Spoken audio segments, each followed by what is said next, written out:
I'm going to, it's now 12, I'm going to move to the recovery update, and the following that is the recovery plan.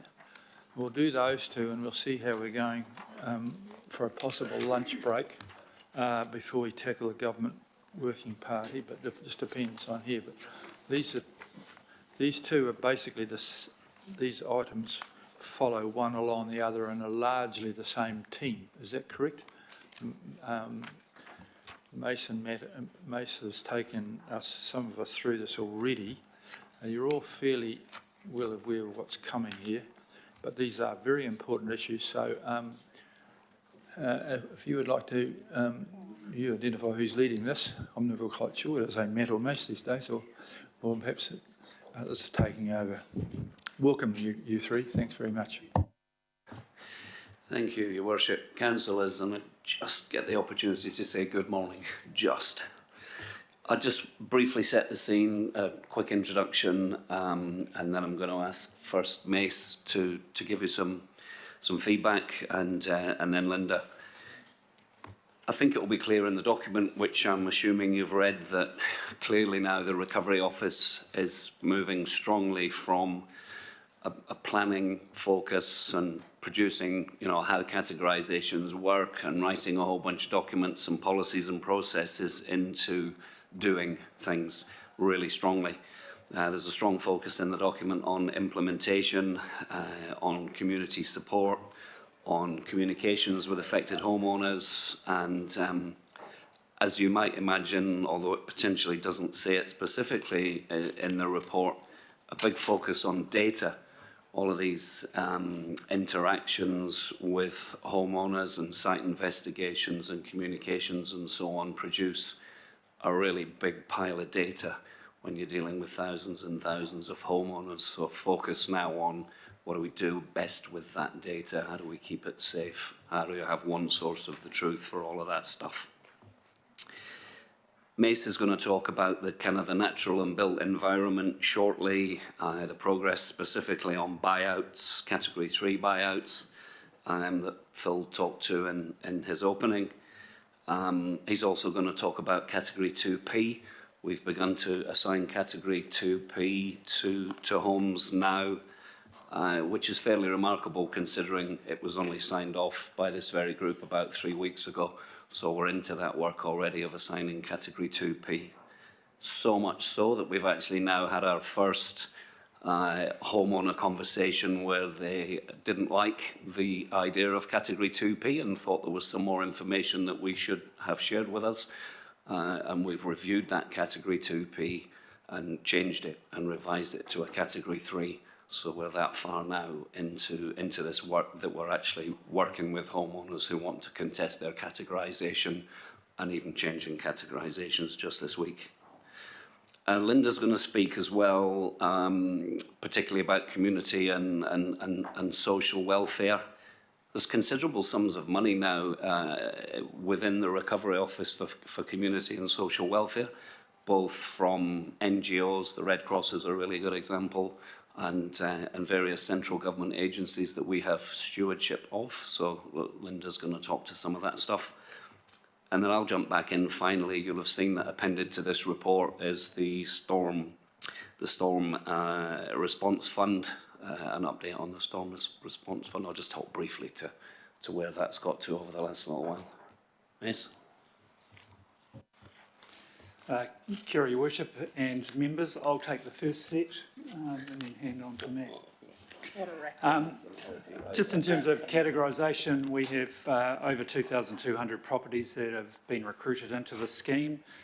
Completed 1,608 desktop assessments, 1,200 site-level assessments, and now issued over 180 categorisations, 68 of those being Category 3.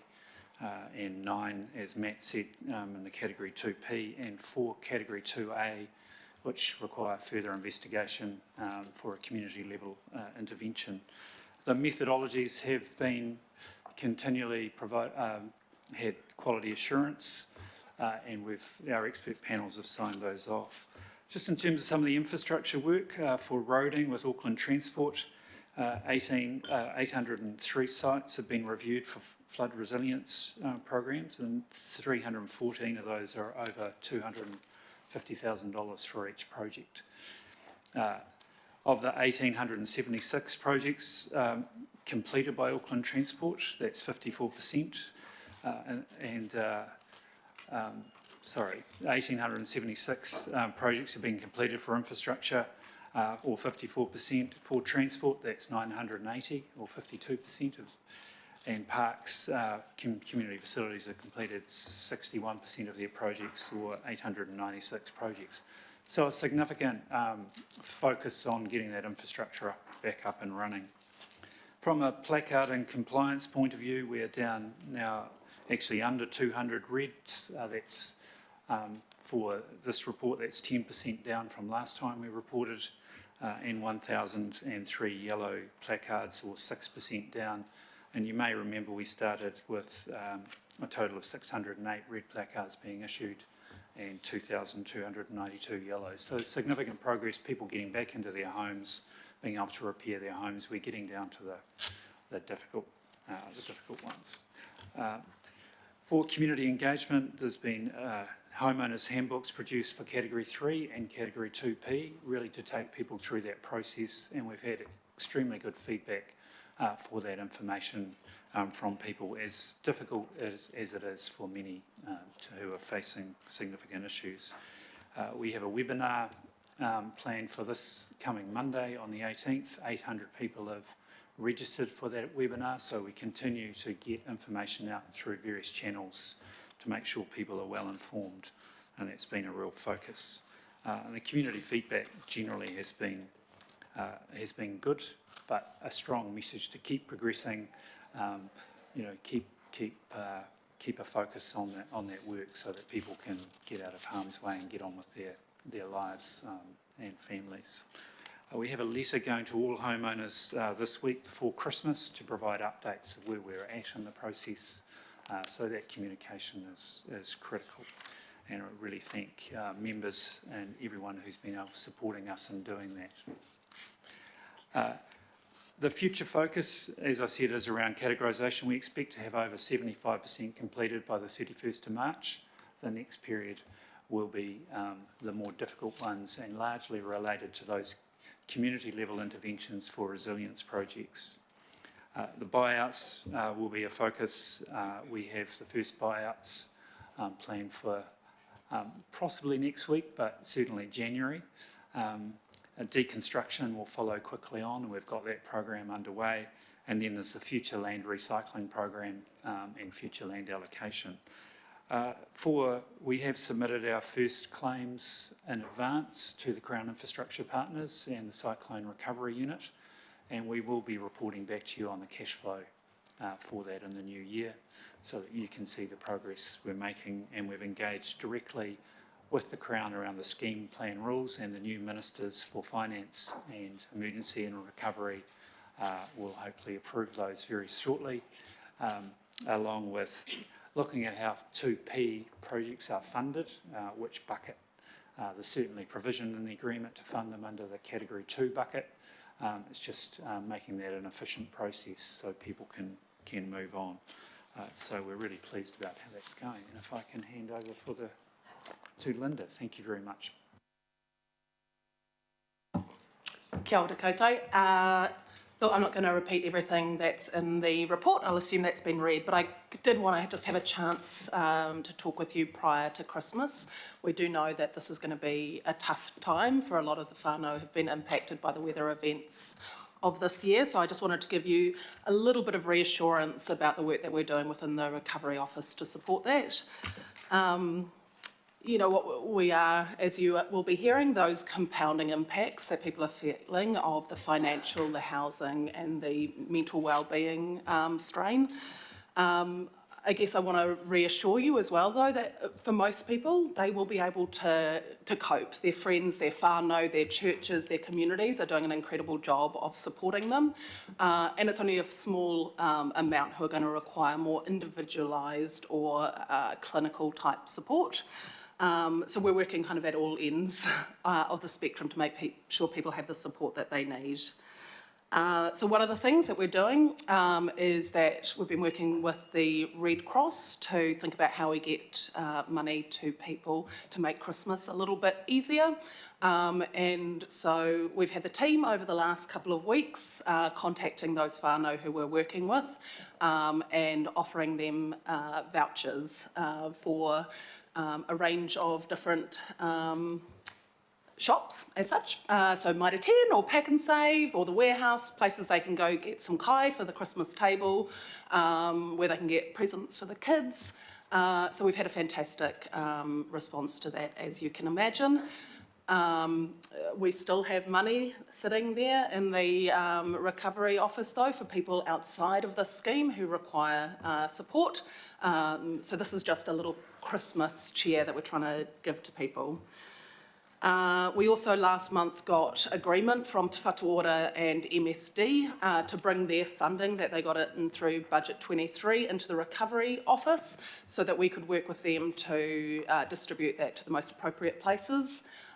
So that money has just landed in the bank, and we're really quickly working now to establish some contracts with service providers who are given money quite early on by government to provide services to those who have been impacted, so counselling services mostly, and where we were hearing worrying feedback about long waiting lists or just not enough capacity to support people. So we're going to have money to those people to get them through the Christmas period to make sure that they can support the whānau. What else are we doing? Oh, the only other thing I guess I wanted to note was that we do have liaisons now across all of Auckland, and their real purpose is around making sure that we have those communication channels in place, that we understand what's going on in those communities, we understand needs and opportunities, and we've got about 15 residents or stickered residents groups that they're working with at the moment. Thanks, Linda. That's very positive, and thanks for your team. You guys have worked hard, and we're going on to the actual doing stuff now, which is very good. I've got 3 or 4 questions, but just 4 questions now. Just on the insurance, Mace, my understanding is they've mostly been paid, and do we have real visibility of what's been paid? Thank you, Your Worship. We have been working together with the insurance companies, and particularly ICNZ, the Insurance Council. But at each buyout settlement, at an individual property level, we have a settlement letter that comes, so we understand that. But at broad scale, yes, the insurance companies are providing us a situational report, which gives an indication of the level of payouts they've made, and the settlement is quite high across. All right, thanks very much for that. Deputy Mayor Simpson, please. Thank you, Mace, Matt and Linda, that's great. Look, this is a very difficult time of the year, and I want to congratulate you for where you've got to date. I've got a couple of questions but I'll start with a quick comment. If there is any way, I'll turn it into a question, if there's any way that you can start some of the buyouts before Christmas, I think that would be a fantastic Christmas present. So no pressure, but from my perspective, if you could do around next week, I think that would be very, very welcome. Look, so apart from thanking you very much, and Linda, I loved what you were talking about as far as some support too, because this is we still have families in Auckland that aren't in their homes, and we are nearly coming up to, we're 1 month shy of 12 months, you know, for some. So I'm very conscious around that. So I've got a couple of questions. My first question is on the Mental Wellbeing Fund. This is on top of the support we have put in the trauma counselling, etc., that we did ourselves, isn't it? That's correct. So this is new budget that's come into the Recovery Office from MSD and Te Whatuora specifically to support new services and initiatives. And that's just for the targeted few that need a little bit more than what we have currently provided. That's great.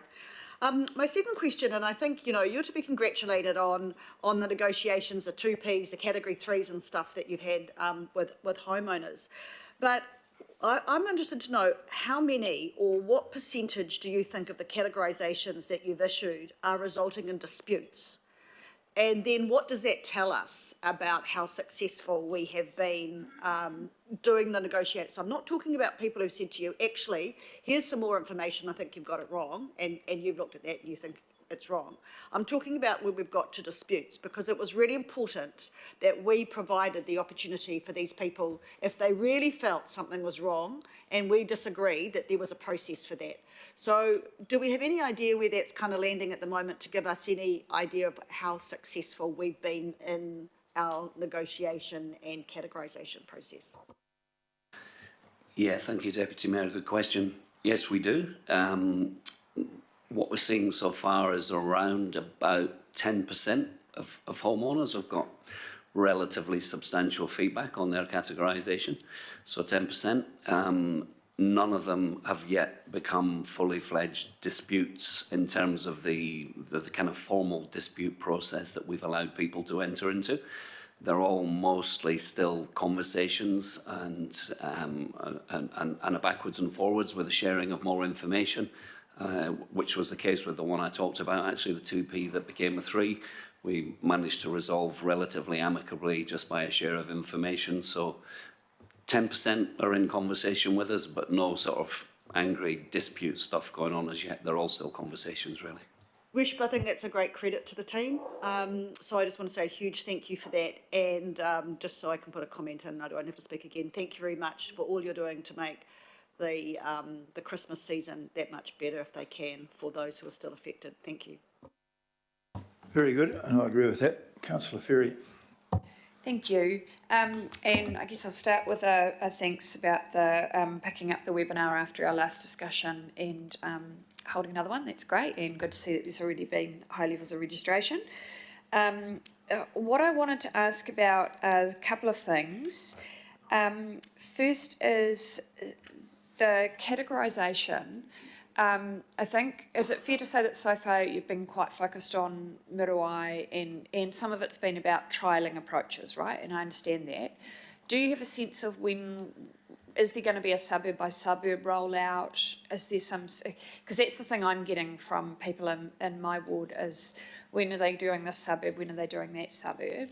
It's great to hear you're going to have some communication going out to homeowners before Christmas to give them some certainty, but it would be helpful to know, is there going to be a suburb by suburb rollout for the rest of the categorisations and the offers? Thank you, Councillor Ferry, through you, Your Worship. Yes, there are priorities in terms of those people who find themselves out of their homes as the first priority, no matter where they live. There are other priorities around places like Mangere, Roskilde, Henderson, Massey, Swanson, and then there've been the West Coast communities you've talked about, and then places like the Upper Wairau where there are really, there are significant risks, so the quicker we can get those people out of their homes. There will be others included as well, but those are our priorities. Okay. Present. And how confident are we that that we've got everybody taking part in the categorisation process? That should be. The reason I ask is that I was talking to someone on Friday who said whose house was red stickered, and she said, I'm having trouble getting council to talk to me about rebuilding the fence. And then when I talked to her, it transpired that it had been red stickered, and I was like, have you gone into property categorisation? Because I know where your house is in relation to the Making Space for Water program. And she's like, oh yeah, no, I never finished that. So I encouraged her to finish that urgently, but are we worried that there might be other people out there that we've missed? Thanks, Councillor Ferry. Yes, we are, and there have been a continual recruitment of people into the scheme. And we know by doing the assessments and looking at a street-by-street level, there are missing homes who should be in. It is a voluntary scheme, but also as we get down into the Making Space for Water program future and next year, we will be doing door knocking and the case managers for placards, which is a different process, of course, but providing information to homeowners. But we know some people are missing for whatever reason from the scheme. We also intend to go out early next year or shortly about re-energising people who may have missed out from where we've compared data with insurance companies. So there's about 3,500 properties we'll be going out to within the next year. It's just how we can manage those properly and meet customer expectations so people have a good experience. And just a slightly supplemental sort of piece of stuff. We've just done a second round of work with the insurers to work on a different data set of information because yes, frankly, we do worry that we may miss some people, and we're doing everything that we can not to. Yeah, and I think for this person, it was just so overwhelming. And, you know, we're seeing this, you know, you know, the lizard brain responses. And for some people, that's freeze, right? And that's, you know, okay, I can't think about this now. And unfortunately, they're going to miss out. Yeah, so that's good. I'm particularly glad to hear you're going to be doing some door knocking. What also are we doing around advocacy to central government? I'm particularly aware of what happened with the temporary accommodation service, the fact that people whose families were in trusts weren't necessarily able to access it. Is there something where we as councillors can give a bit of a boost there to some of that advocacy? And then I've got one more question. Thanks. We're just beginning to, as quickly as we can, build relationships with the new ministers. Yep. Certainly Minister Mitchell we're trying to get here, last I heard was next Monday. Okay. What is it now? It's nearly Friday. So that's the key thing that we're doing currently, is to try and build the relationships, get them here, get them out on the ground, walking and talking with us. That would be my perspective on that, Linda. Kia ora. Yeah, and just to be really clear, we've got two really clear points of advocacy as it relates to accommodation and housing. So one is the temporary accommodation service and the adequacy of supply for Auckland. Look, it's not going to make much of a difference for people who've been impacted by these events, but it's certainly really important for the future that we have appropriate supply in Auckland to meet needs. And the other is, as you mentioned, the temporary accommodation assistance payments, which end in June. So that's, you know, there's an advocacy issue just in itself there to help government understand in Auckland that those timeframes aren't going to work and we're going to need some support extended for people, but also the eligibility criteria and the limitations that has. Great, good to hear you picking that up, thank you. And my final question was, obviously we have the anniversary coming up for the 27th of January. I understand there's already conversations underway with the West Coast communities around the 13th of, it was May, wasn't it, the Cyclone Gabriel stuff? No, maybe? Sorry, I've got the dates wrong and I'm all a bit scrambled up in the head today. But anyway, there's a conversation happening with them about Cyclone Gabriel, but what, if any, considerations have we got so far about the 27th of January, noting that obviously, you know, people start to disappear from today, aren't coming back necessarily till the 22nd of January, thereabouts, yeah, or later. Are you coming back later, Deasley? Yeah. I'm back on the 22nd in case anyone cares. But yeah, so what's the conversation there? Because having been involved in the 15 March stuff for my community, there were parts of my community, and acknowledging that's a very different set of circumstances, but there were parts of my community who really wanted to acknowledge it, and other parts of my community who did not want to even talk about it. And I can expect, given some of the trauma involved with this, we might face a similar circumstance. So putting aside Muriwai, who I understand have a bit of a plan, what's the sort of more general approach at this point in terms of how we might mark it? And this might also be a question kind of for the Mayor's office a little bit too. Thanks. Your point's a good one about do something, do nothing, do something in between. So what we did a couple of months ago was we reached out to Gisborne, the Hawke's Bay, and talked to some people from Christchurch. Leanne Dalzell was here with us having a chat, so we asked about her experience in Christchurch and how they handle these situations, and landed on the do something answer. And I can let Linda explain what the do something answer is. Kia ora. And the do something answer essentially is to do as you're suggesting and go out and talk to communities about how and if they wish to acknowledge the event. So it will absolutely be community by community, place by place. Many communities, including Muriwai and Piha, getting on with and just letting us know what they're doing. So it's not that we've kind of come in and done something special for them. The question we're asking is really about what support they might need from us, and that might include some money. It might mean supporting around permitting if they want to close roads or anything like that. So the team are in having those conversations at the moment with residents associations and stickered residents groups. Thank you so much. Really appreciate all the work that the Recovery Office has been doing this year. Thanks. Councillor Turner, please. Thank you, and I'll start with saying thank you and acknowledging how hard and big a job you've got. But I do have to sort of challenge it says here that 4,500 houses will need some attention. It says here that access to around 3,000 homes is restricted or prohibited, and other investigations needed. That's kind of not. In contrast, it doesn't match with the figures you gave us here of 2,200 and 608 and 1,007. I've got a lot of people out there in touch with me who aren't being contacted and who feel as though they're in a echo chamber. Mr.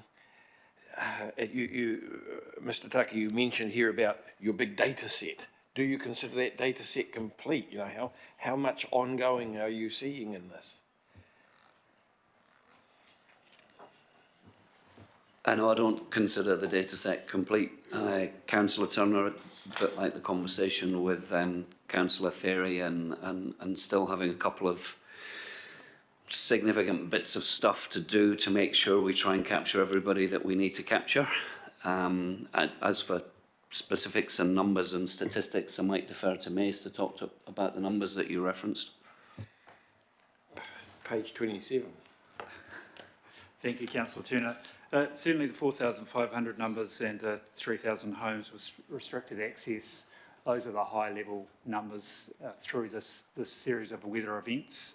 So, but the specific numbers, we're talking about people who have opted into the program, the 2,000, just over 2,200 have opted into the scheme for categorisation. And as I mentioned, not everyone has opted in who may need to opt in. It is a voluntary scheme.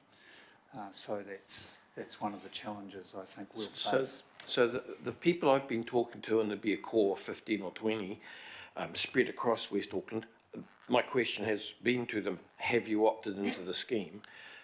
There seems to be a problem with those who have had multiple floodings, and some of those floodings are as back as 2019, another one or two, 2021. They seem, I don't know that, but I have a man there who went through the categorisation a couple of months ago. His next contact was driven by him, and he was asked, have you filled out the form? And he said yes. The next contact said, have you filled out the form? And he said yes. That was replied to by an email saying, thank you for your form. You have replied this, this, this and this. And then his next contact on the November the 9th said, have you filled out the form? So, there's a lot of, yeah, thanks. I think undoubtedly we're making mistakes with something of this significance going at this speed. That doesn't sound like the best experience by far for a homeowner, and I'd be really happy for the information about that homeowner, and we can do something about that real quick. Thank you. I'll give you his name and address.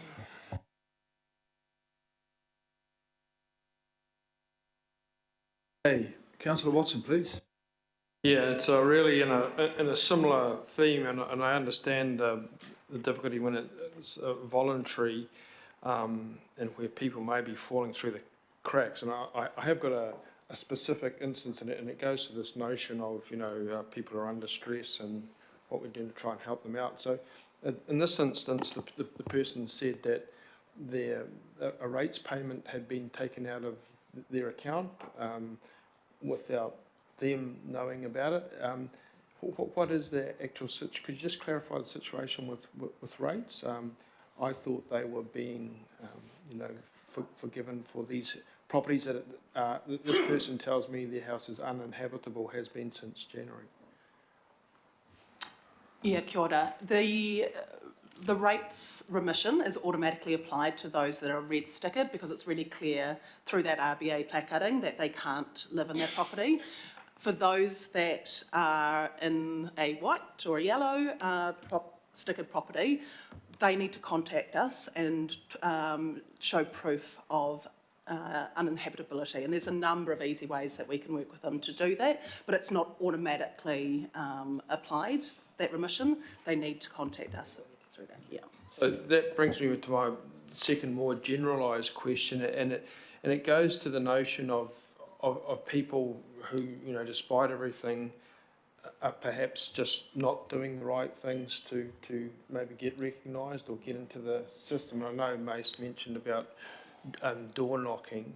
Are you finding those sorts of people continuously coming through, given that it's December now? Is that what we're finding?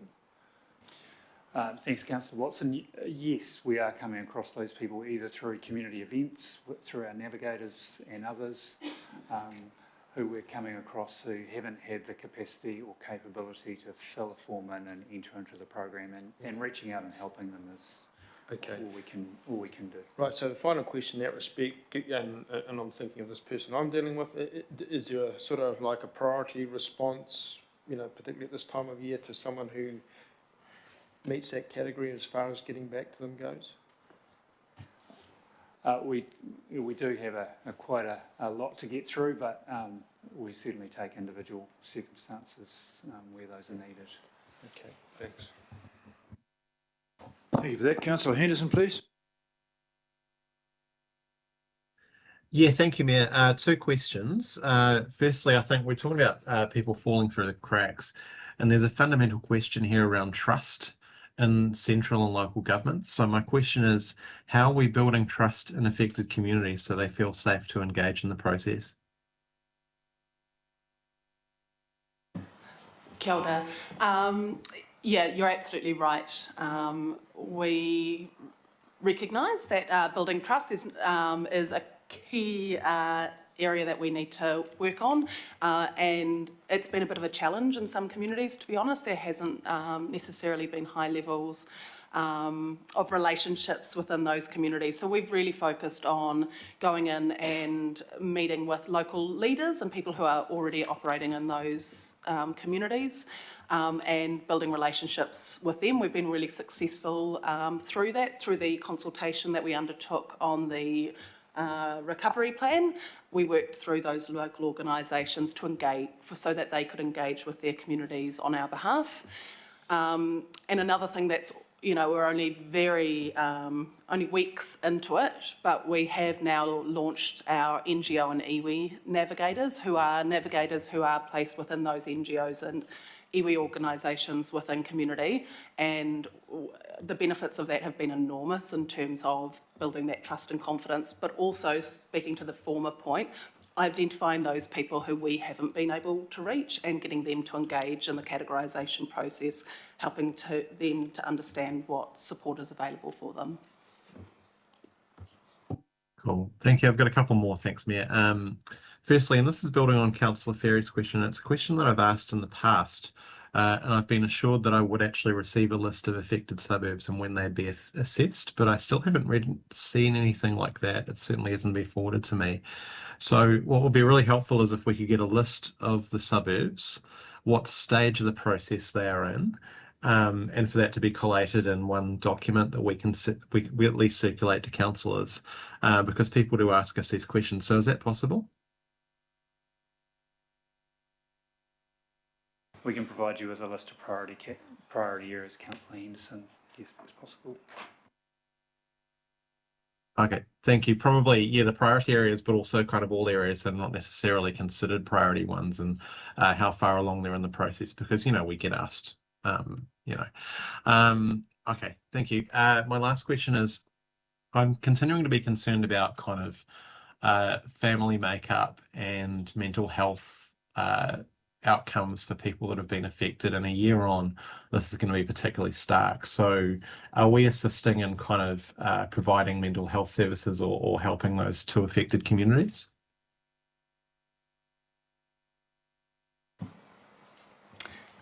Kia ora. Yes, is the short answer. So we are working across particularly priority communities, but across all of Tāmaki to make sure that there is the right services and supports in place. We're working closely with Te Whatu Ora and Te Aki Whai Ora and MSD to make sure that the right money is in the right places at the right time. And we've taken into the Recovery Office for distribution money to distribute to support services, to support wellbeing, and that will include a focus on children and young people. That's wonderful. Thank you so much for your work. Thank you for your questions. Councillor Hills. Thank you, Mayor, and just want to acknowledge that obviously the setup in the last couple of months since the budget has been marked difference, and the navigators are making a big difference too. I guess a little bit to what Councillor Henderson's point, during the stickered era, and I know a lot of people are still stickered and going through that, but we did get updates like a heat map with a Excel spreadsheet that we could dip into to see where people were at. So the problem, who's dealing with them, and that kind of was just like the first 2 months, I guess, when everything was heightened. But if there was something early next year that maybe just individual wards, so I wouldn't need to see or whatever it was like.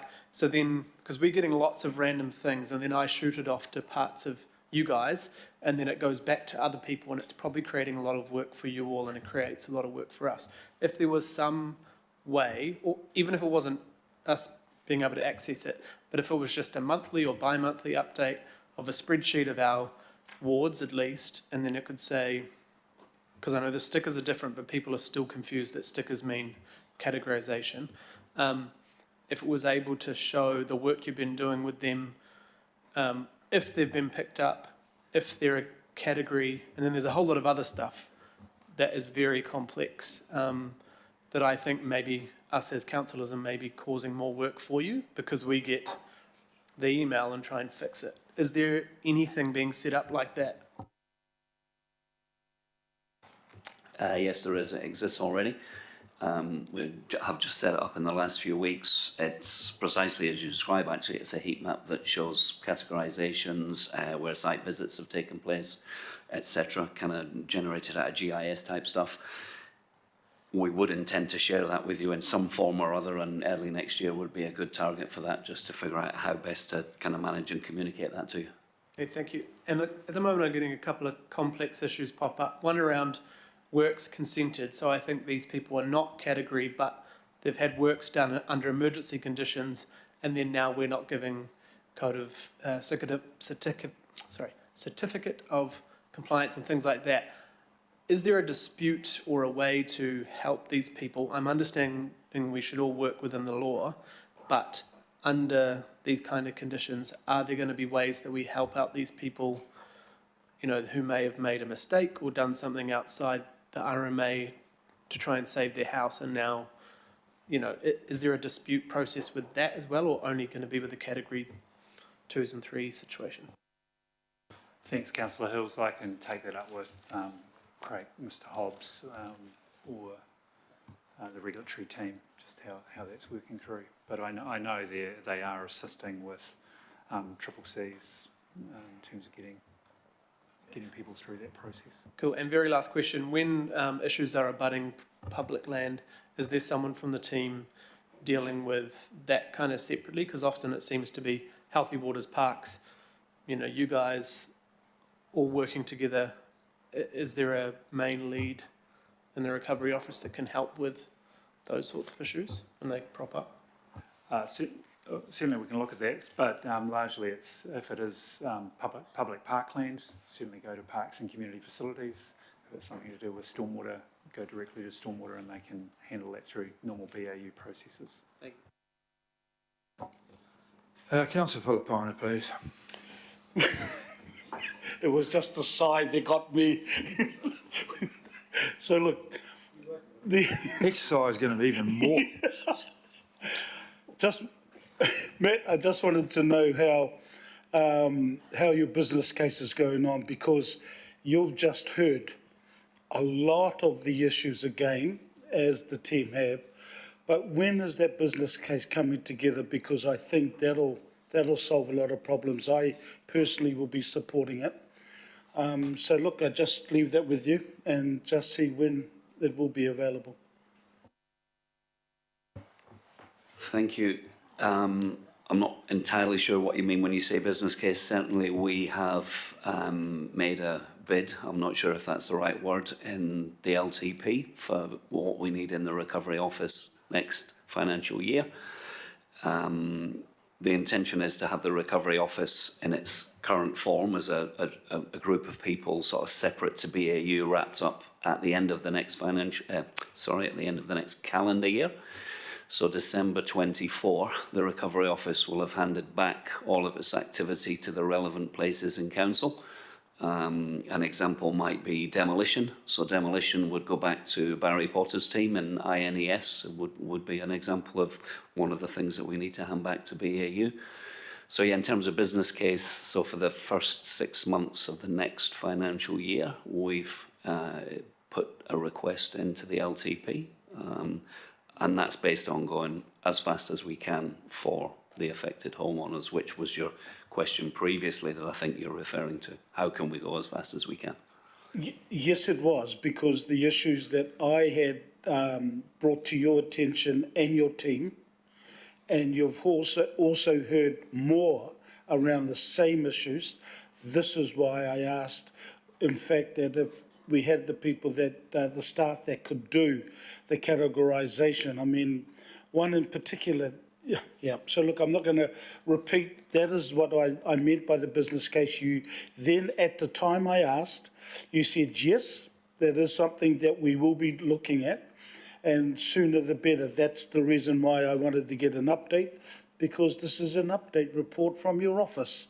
So that's why, because honestly, Matt, I'm still getting them.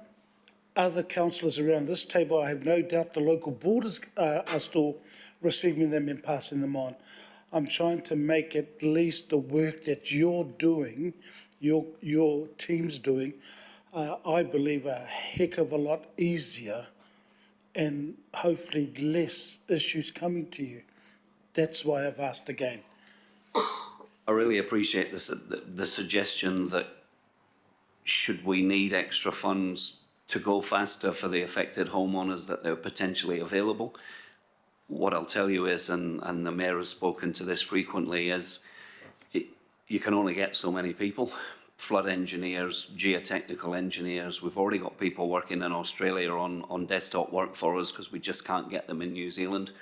So it almost, if I'm being frank, with the constraints to resources that we face, going as fast as we can in terms of getting to people, looking at their homes, and then taking them to the next stage of the process. Yeah, okay. I think Richard's point, sorry, Mr. Mayor, but I think to Richard's point, that's why it's important. You've just told me I don't know. I can then pass it on to the local boards.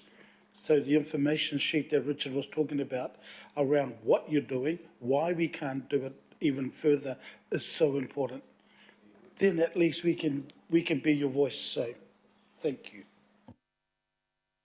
Okay, thank you. You're almost encouraging me to go back into geotech, but I won't.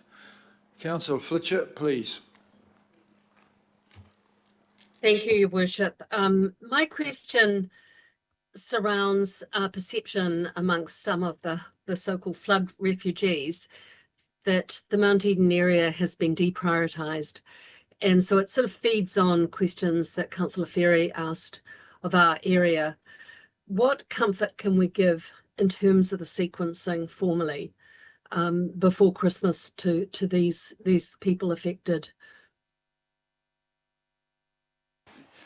Kia ora, Councillor Fletcher. We are going out to all people who are in the system before Christmas with a letter providing an update of when we expect to have those categorisations completed. Whilst we have priority areas, everyone is important, and we are working systematically through those property by property level assessments, making careful assessment of where they fit into the categorisation. I appreciate that isn't going as fast as everyone would like, but I can assure you no one's being deprioritised, that's for sure. And the next thing I want to say, and I just preface it by saying I'm a messenger here. For those who are contacting me, there's a feeling that the navigators are good, but unable to really give any form of relief and comfort in the individual situations they find themselves. So I just convey that. But my question is, when does the contract for the flood recovery manager conclude?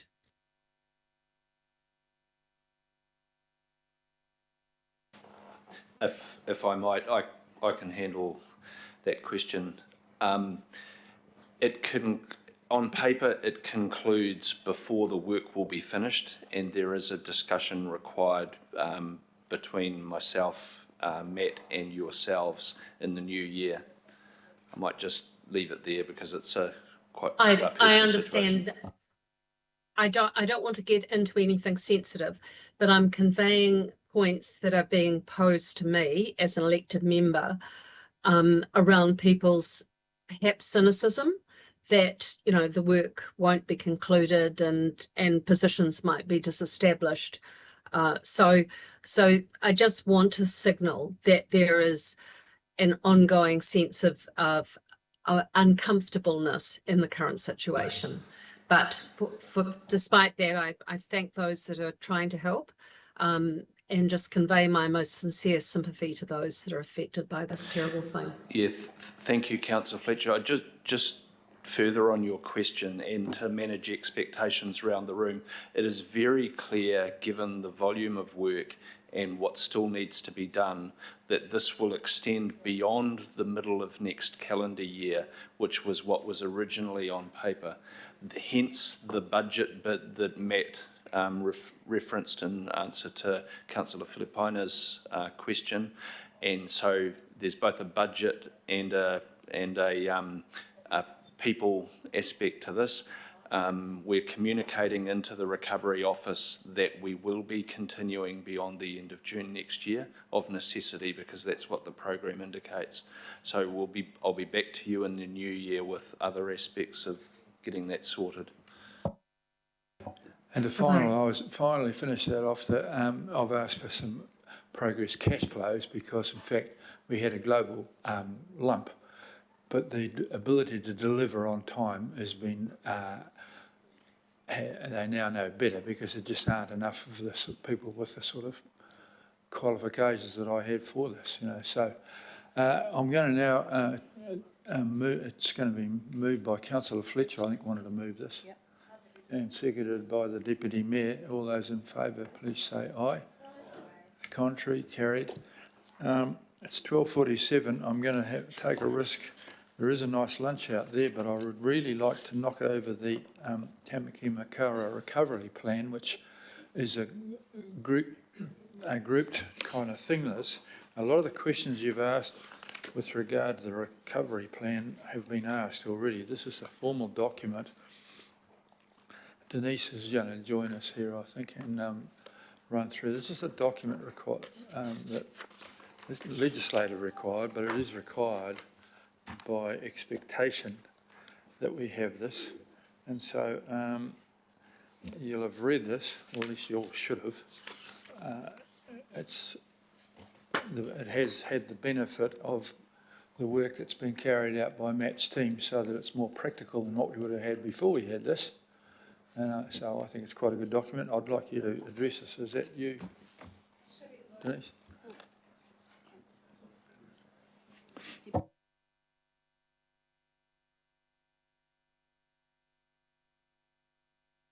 But I want the presentation. Okay. Ready? Go. Okay. Thank you, Your Worship. Yeah, just to emphasise what you just said and re-stress, there isn't actually a formal instruction anywhere in sort of CDM to produce a recovery plan. It's suggested, But my understanding is that the suggestion is because you might actually have quite a small event that you didn't want to write a big massive plan for, right? It would seem appropriate that an event of this scale has a plan. And not just because of the scale, but because of the complexity. And I'm an engineer, right? And not having a plan makes me a little bit uncomfortable. So it seemed like a good idea. The plan is, the production of it kind of follows the process and the timeline that's up on the screen there. There were the events that we all know about in early 2023. There was an interim plan which was produced really quickly, just to kind of guide and put some structure around how the Recovery Office worked and was going to function in the short term. As you're all aware, we went out to consultation earlier this year on the production of the fuller, longer term plan. It's been busily being produced over the last couple of months. It's a bit of a mammoth exercise. It's a very, very broad document that sits right across all kinds of things that council does and will need to do going forwards into the medium and long term. So there's been an awful lot of inputs that have had to be sought and included, which has become the document that we're now talking about. Important to stress at this point as well that it's a living document. It's not a thing that now goes in the bottom drawer and we occasionally get it out and look at it and then put it back in the bottom drawer. It will change and it will develop. And I'm thinking particularly around place-based consultation. A key part of the plan early next year is that we move into place-based consultation.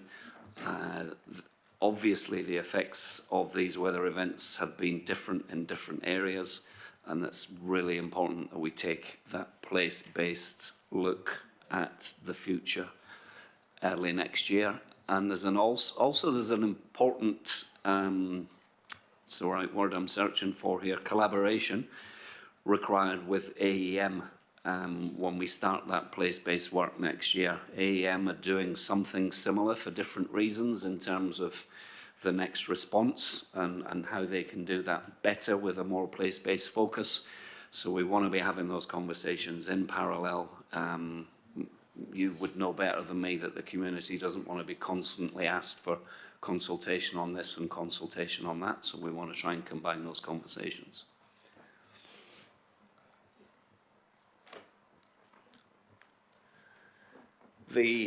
Just briefly, the purpose of the recovery plan. It's an obvious umbrella where all the things around recovery efforts are coordinated into one place.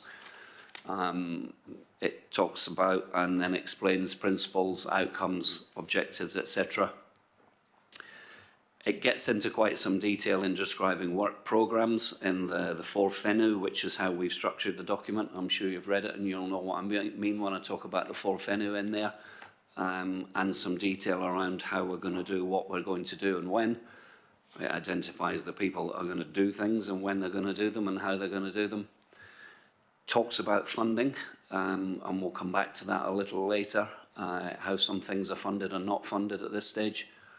And I've already begun to talk about that local recovery planning and its focus on planning from a local perspective rather than big Auckland office here in town just imposing a bunch of stuff all around the place.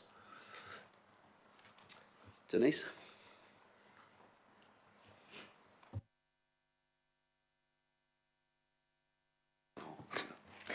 Thanks, Matt. Kia ora koutou. So, as Matt's already talked about the nature of recovery plans, this slide really just indicates the plans that have been prepared by Northland and the Hawke's Bay along the same lines. And this recovery plan is what we're seeking and we're asking you to adopt today. This diagram really indicates the different phases of response and recovery and investigation, integration with business as usual activities. So what the diagram's trying to portray is that the size and the scope of recovery efforts change over time and then start to integrate into business as usual activities, which we've been talking about in the previous item. It's important through this recovery plan process in a way to clarify what recovery isn't. So this slide sets out the 4 R's of emergency management, and it also sets out who's responsible in the Auckland Council context of those 4 R's. So the right-hand side, the readiness and response, relates to the roles and functions of Auckland Emergency Management. And on the left-hand side is the role of Auckland Council. We're in the, and the bottom left-hand corner is the recovery plan that we're talking about today. We're in that recovery phase now, but as a council, we're continually working in that top left-hand corner of reduction, and that's really to help us improve our long-term resilience. Matt's talked about the strands, the whenua that are in the plan: community and social recovery, Māori partnership and participation, natural and built environment and economic recovery. And those 4 whenua were derived from other examples of other recovery plans, other best practice, and they're also consistent with the CDM group plan. And it's important to note, and that's why they're illustrated and woven together, is that they don't work in isolation. So the programs contribute to objectives and outcomes under more than one whenua. In terms of priorities, the large number of programs that are in the plan really can be summarised by 5 key deliverable areas. The first one being that Aucklanders really need good information and advice to aid their recovery, and there's obviously been a lot of discussion on that already today. There's considerable stress and uncertainty with the potential for long-term impacts on mental health and well-being, so that's another priority area. Getting infrastructure repaired and replaced and making it more resilient at the same time is critical to that recovery. Enabling mana whenua to partner and play their role as kaitiaki will facilitate a better recovery for all, and empowering communities to lead their own recovery. This is a visual that you'll find hard to read, but you have, I think you've been distributed a copy online this morning of this, so it might be easier to read on your own laptops. We're still working on this. It's really what we're trying to do is produce a plan on a page so that people, Aucklanders, can really grasp and see what the key programs are, importantly what the outcomes are that we're heading towards, but also across the top, really just to show that recovery pathway, that's the various steps. It's about looking after essential needs, removing risk to life, through to repairing damage and preparing for the future, so trying to show that journey. It's also places the recovery or this plan in the context of our longer term plans and work towards resilience. So the blue on the right-hand side of the visual shows those longer term plans that are about driving resilience overall, and that we've been working on, that we have in place, and this recovery, we'll learn from this recovery as well, which will help to inform that longer term planning.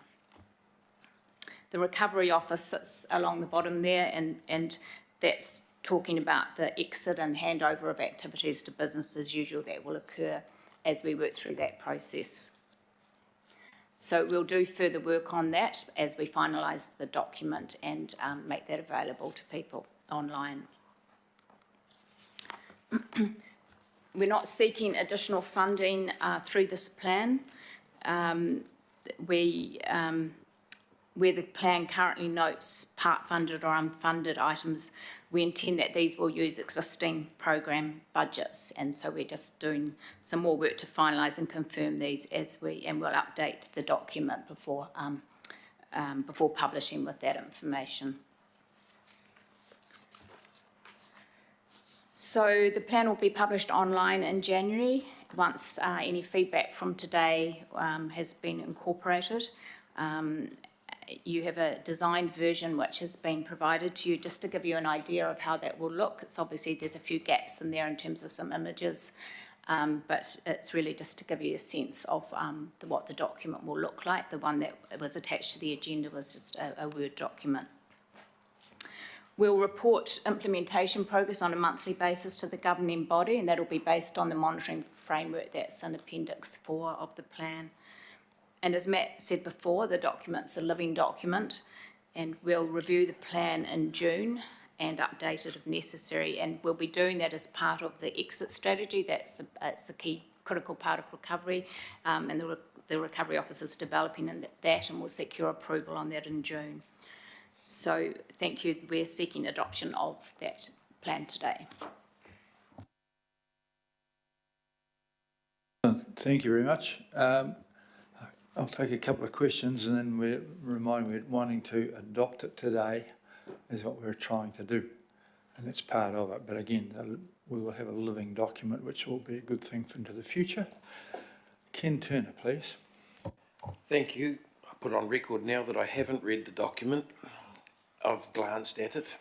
I have read it a better depth, the AME paper, which has a lot of wording and verbiage and stuff the same as this. Managed to do that in between the 1,500 papers for the last governing body agenda. So I'm relying on you good people to make sure it's right. So the question I've got is, has this plan got a rear vision mirror? And are we going to glance in it on a regular basis to look at all those bodies we've talked about just a little while ago that seem to be trailing us? Thanks, Councillor. Are you asking, are we learning lessons and doing something about them?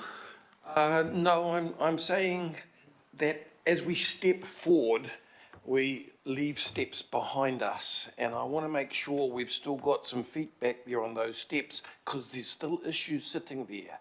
So I want to make sure that plan is not a forward-facing plan only. Yeah, sure, sorry, I misunderstood. Yeah, most certainly the here and now and what's happening as we speak out around the various communities in Auckland is a big part of the plan. It deals with different horizons. There's a right now what's happening horizon, and yes, potentially what should have happened that we still need to sweep up through to medium term and then longer term. Thank you. Good question. A rear vision mirror. Yeah, I like the concept of that. So I think a lot of our capital plans should have those too, like what happened in the past. These great plans. Righto, at the moment you're the sole person, so I think I'm going to ask you back if there's a step back. Thanks very much for your presentations, both of them, because we did bash a lot of that together in the last piece.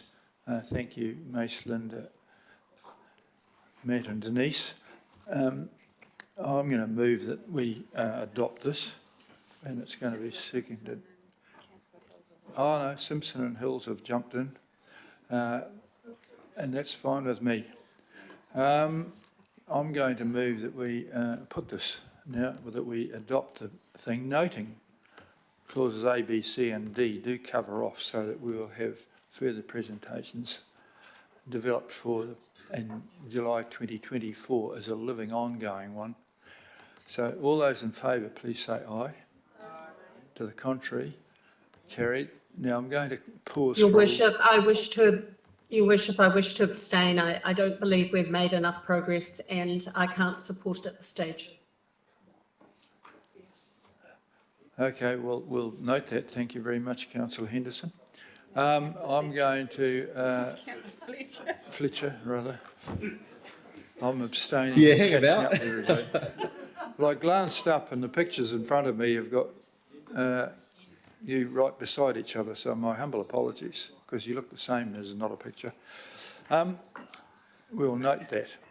I'm going to now adjourn the meeting for luncheon, and I'm told there is a Christmassy type luncheon out there for those who are allowed to come.